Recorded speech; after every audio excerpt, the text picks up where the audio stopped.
Protect your DNA. BioPQQ can promote formation of new mitochondria. Infowarsstore.com.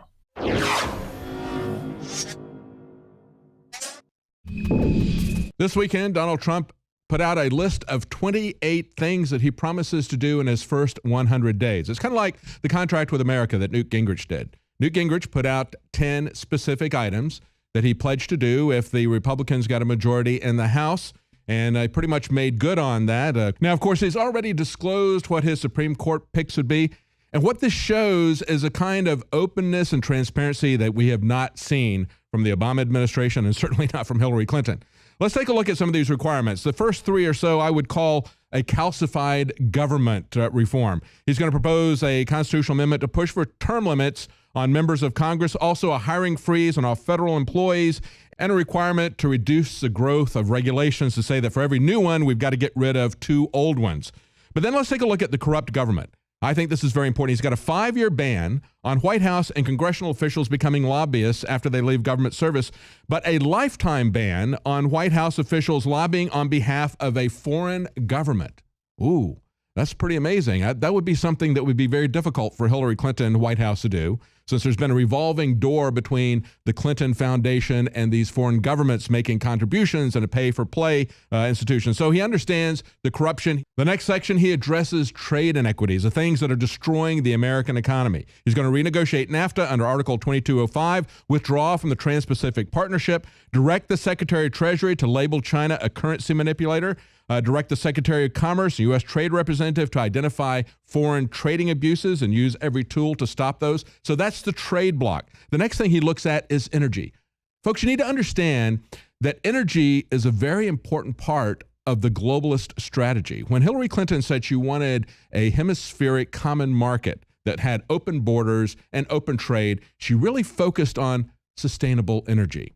In other words, shutting down our energy production here in America. That's what that's code word for. Now, he talks about lifting restrictions that are put on developing our internal sources of energy, $50 trillion worth of job-producing American energy reserves like shale oil, natural gas, and clean coal. Also lift Clinton roadblocks on other energy projects. And then he talks about the Constitution, canceling unconstitutional executive actions, and then talks about his replacement for Justice Scalia. And we've already seen the list of 20 judges that he has. The next thing, open borders, cancel all federal funding to sanctuary cities. If you're going to be a city that is going to thumb its nose at the federal law about our borders, then you shouldn't be getting any federal funding. And that's precisely what he's doing. Removing more than 2 million criminal illegal immigrants from the country, canceling visas to foreign countries that won't take them back. In other words, if you won't take back a criminal who is here illegally, then we're not going to let anyone from your country come in with a visa. Also, suspending immigration from terror-prone regions where vetting cannot safely occur. Remember, Hillary Clinton said that when she was talking 3 years ago to Israel, she said, an Israeli group, she said, we have a problem in Jordan. We have the Syrian refugees that are coming into Jordan, but we can't vet who are real refugees and who are jihadists. They have absolutely no way of doing that for the people going from Syria into Jordan. Well, guess what? 3 years later, we still don't have a way to distinguish the jihadis from those who are refugees. And so he would suspend that until we have the capability of vetting it. And then your take-home pay. He talks about how he would give the middle class a 35% tax cut. Okay, that 35% cut that he's talking about for the middle class, that's really understated, because what Trump is talking about doing is giving you tax deductions for your medical expenses. That's a huge savings. It would actually make your health care affordable, unlike Obamacare. So what Donald Trump offers us is incentives and ways to pay for it with tax deductions rather than unfunded mandates. It used to be that unfunded mandates were something that the federal government imposed on local governments, on state governments. Now they're imposing unfunded mandates through things like Obamacare on individuals, on businesses, because that's the way government grows. Now, one of the other things that Donald Trump came out this weekend speaking about is the consolidation of media, opposing the AT&T Time Warner deal. It says, according to CNN, and of course they have an interest in this, they say Donald Trump is trying to turn media consolidation into a campaign issue. It should be an issue. We should understand what is happening. We're already down to about 5 mega corporations, media conglomerates, that are controlling all of our information. That control is going to get much tighter, because what they're doing is talking about controlling the content delivery as well as content creation. And if you understand what's in the Trans-Pacific Partnership and the TTIP, the Transatlantic Partnership Agreements, those are going to exert control through copyright over all intellectual property. So as we see this media consolidation, you have to understand that they're going to strangle anyone who is outside of their system. They're going to control the content. And that's precisely what Donald Trump is talking about here. He says, this is an example of the power structure that I'm fighting. AT&T is buying Time Warner, thus CNN. It's a deal that we will not approve in my administration because it's too much concentration of power into the hands of too few. Any merger would have to be reviewed and approved by federal antitrust regulators, reports CNN. Trump also said, if elected, his administration would look at breaking up the 2011 merger of Comcast and NBC Universal.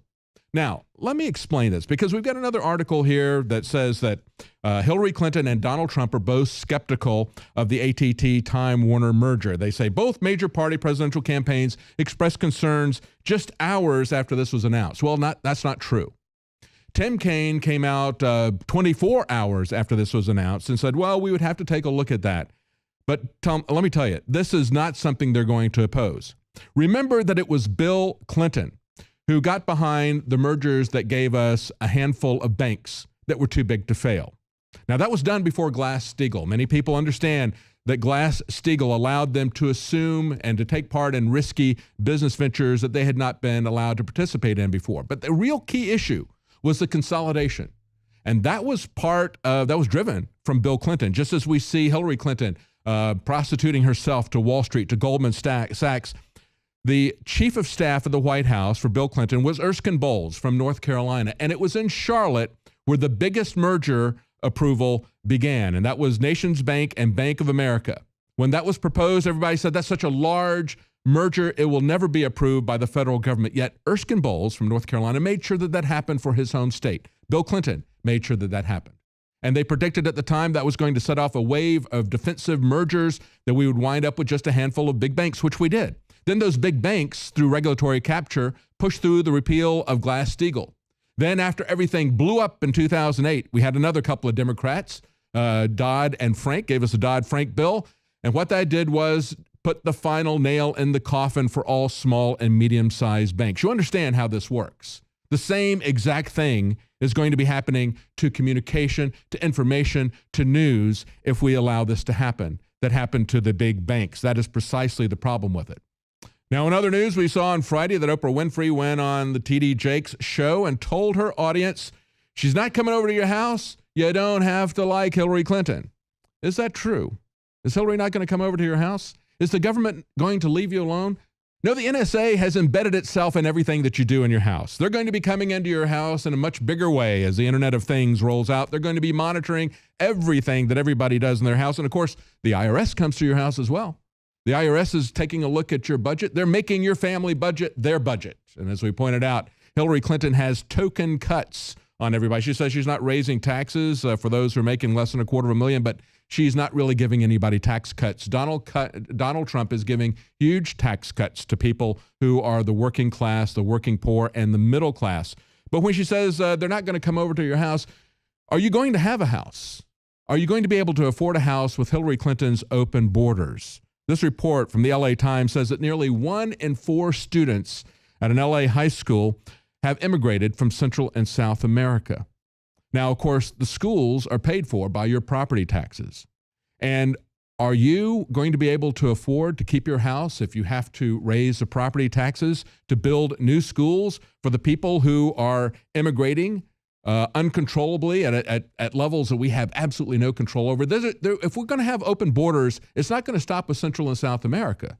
It's also going to include Asia. It's going to include the Middle East. We're going to have to educate everyone, and in the language that they choose. How are you going to be able to afford that?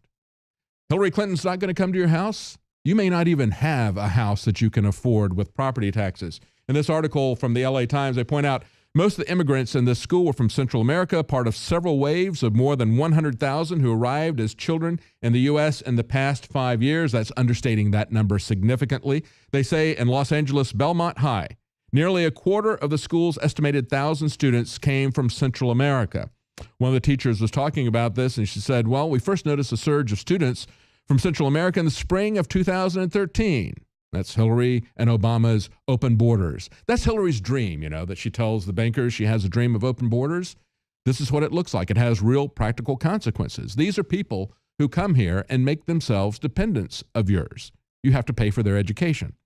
As she points out in this article, I say some of the Guatemalan students that arrived spoke only indigenous languages, such as, and not even sure how to pronounce this, quiche and mam. Okay, they're not even Spanish. So you have to go out, according to our system, according to federal mandates, they have to go out and find tutors who are going to tutor the children in the language that they choose. So not in Spanish even, or certainly not in English. The other side of this that is not a good deal for the dreamers who are destroying the American dream of having a household. The other side of this is that they come in with significant debts that they owe to coyotes. As they point out, this one child, Marcos, paid coyotes to guide him in. He said he spent 3 days lost and without water in the Sonoran Desert. He didn't eat for a week. He was kidnapped later by two men who wanted him to pay $3,000 to let him go. They spoke only English. He spoke only Spanish, but he had a translation app on a cell phone, he said, they used so that he could negotiate the price with them down to $1,000 at the time. He was 13 years old, but now every month he is paying out $300 to pay off a cumulative debt of $10,000 that was there to smuggle him into the U.S. And he says in Spanish, because he still doesn't speak English, "What can I do?" It's not a good deal for the people coming in. It is not a good deal for Americans who are here. It is only a good deal for Hillary and her banker friends. And when we look at this, another article from the AP says that for some low-income workers, retirement is only a dream. See, we have a lot of working poor in America, and they're not going to be able to afford these property taxes to educate the world for free. They point out with no money saved for retirement, home care worker Gwen Strobridge, 71, of Deerfield, Florida, plans to stay on the job until she can't physically work anymore. That's the life that Americans who have lived here all their life are now seeing ahead of them. And she's not going to be able to afford a home either. We're being lowered to the level of the third world. So they're not escalating the people who are coming in here to a higher standard of living. They're loading them up with debt that they have to pay to smugglers. They're loading them with other kinds of debt. And they are loading us with the debt that is going to come from having to pay for these schools everywhere. It's a race to the bottom for all of us. And that's where we see the true income inequality coming in.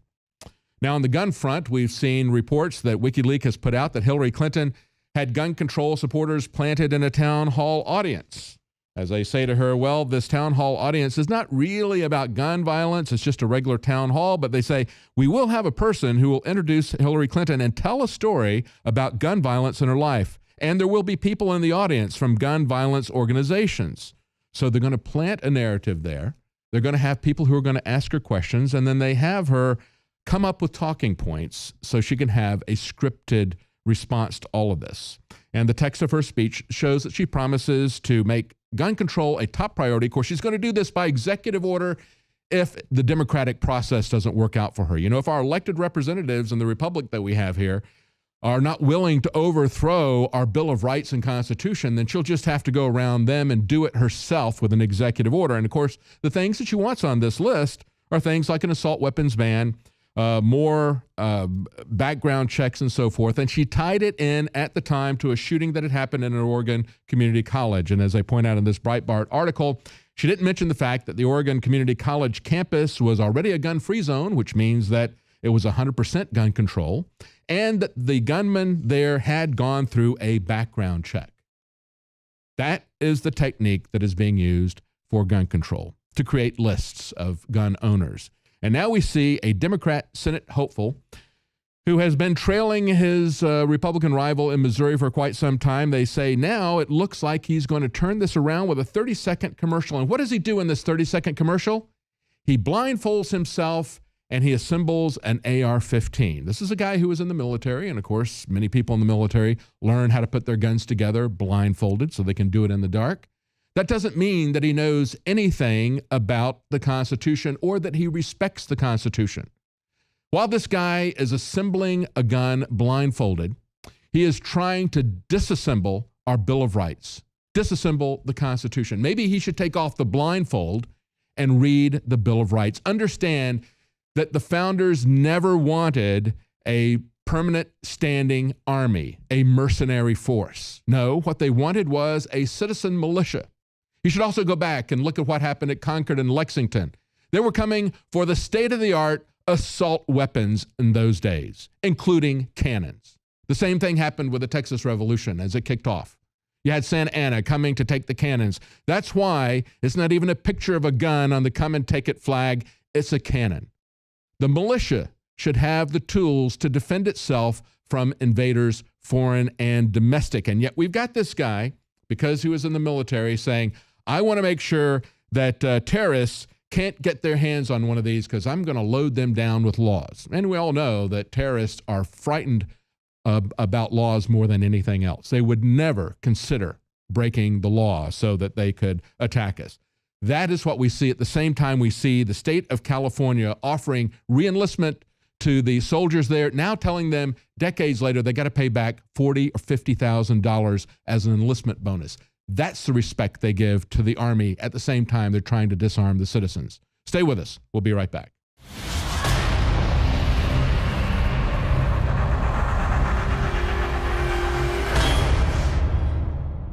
Ladies and gentlemen, I've been on this the last few months. You probably noticed I've been more crazed, more focused, less brain fog, more energy, more special reports, and it's because of Brain Force. We kept changing this formula over and over and over again until it became sort of a grand puzzle. This just increases the compounds you already have.